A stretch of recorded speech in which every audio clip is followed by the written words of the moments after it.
Breaking news coming in. The Polish Prime Minister has invoked NATO's Article 4 for urgent talks with members of the Western Defence Alliance. In fact, Tusk has also warned that Russian actions have brought Poland closest to open conflict since the Second World War. Listen to this. This situation brings us the closest we have been to open conflict since World War II. We have a full-scale war beyond our Ukrainian-Russian border, but we already have something that goes beyond the bounds of mere provocations in our own skies. And perhaps today we need to say it again very loudly and clearly. Poland today has a political enemy who does not conceal his hostile intentions beyond its eastern border. Tusk also told the parliament that Poland had identified 19 violations of its airspace overnight and shot down at least 3 drones, while Poland's interior ministry has said that 7 drones and debris from an unknown projectile had so far been located. The Kremlin, however, is yet to respond. Poland's airspace was violated last night by a large number of Russian drones. Those that could be a significant threat were shot down.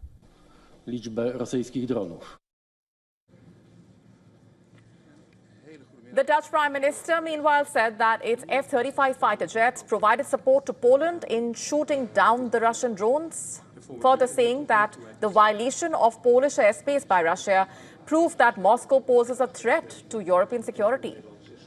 In response to the unprecedented airspace violation, Poland has summoned Russia's temporary charge d'affaires to the Polish Foreign Ministry for a meeting. In fact, the Polish airspace violation has drawn widespread criticism across Europe. The EU chief has slammed Russia, calling the drone incursions reckless and unprecedented. EU's top diplomat, meanwhile, has said that Russia appeared to have intentionally violated the Polish airspace. NATO also issued a statement saying its air defenses helped counter drones in the Polish airspace. The French president, meanwhile, called the Russian action simply unacceptable and urged Moscow to stop its reckless behavior. The Ukrainian president accused Russia of deliberately targeting Poland and pushed for joint air defense with Europe to counter the threat from Moscow. Meanwhile, flights resumed operations at Warsaw's biggest airport after it was temporarily closed this morning due to the Russian drone incursions.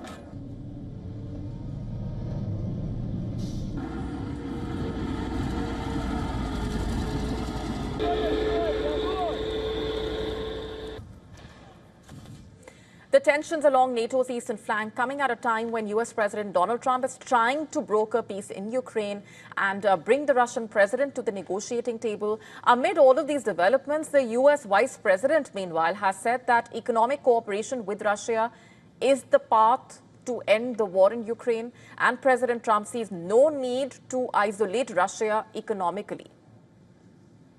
Vance made the comments during an interview to One America News.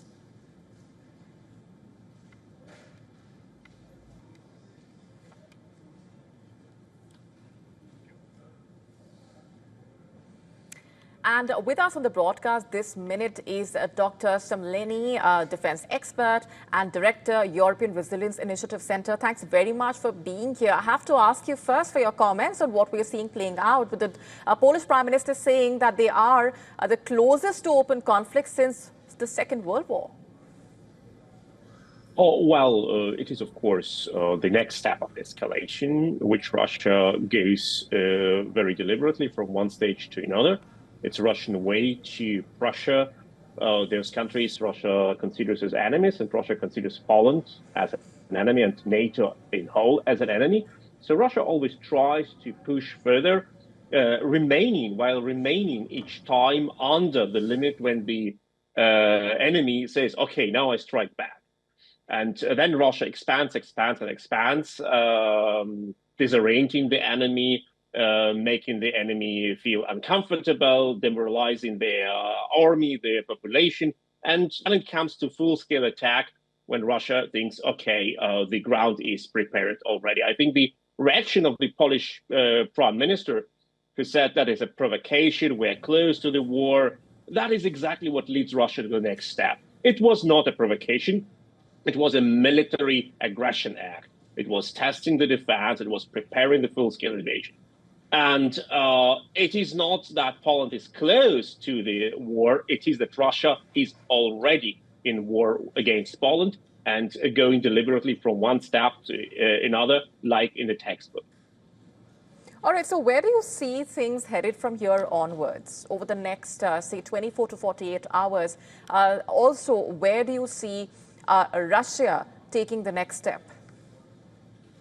Well, Russia is now sitting comfortably in a chair doing nothing. We have seen no explanation from Russia, no statement, no nothing.